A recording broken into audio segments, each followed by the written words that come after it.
case briefs, and so much more. LSData's got what you're looking for.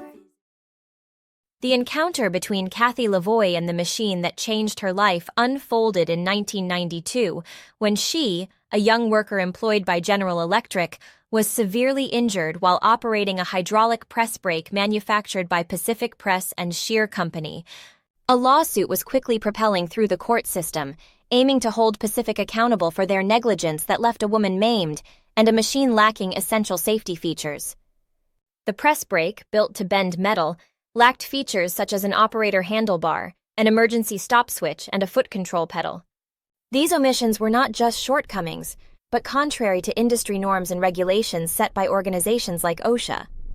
Lavoie alleged in her lawsuit that Pacific had failed to equip their device with recognized basic safety measures, leading to her grim encounter with the machine. When the case reached trial, the jury found both parties negligent, but placed 85% of the responsibility on Pacific. It also awarded Lavoie $412,250 in damages, pinning the company as the proximate cause of her injuries. Here, the jury made a curious distinction in its verdict. Despite finding Pacific negligent, it decided that the company was not guilty of strict liability or breach of warranty. Pacific, unsatisfied with the verdict and holding that the conclusions were inconsistent and unsupported by evidence, decided to appeal.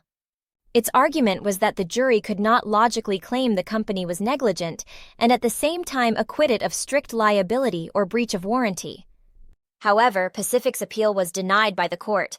In its ruling, the United States Court of Appeals for the Second Circuit was clear. Pacific's original negligence was the proximate cause of Lavoie's injuries, and as such, bore the responsibility of its actions. The appeal was ultimately denied due to Pacific's failure to raise the issue of inconsistency during the trial.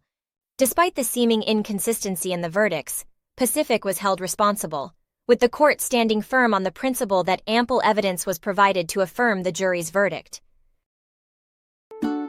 Case briefs, and so much more.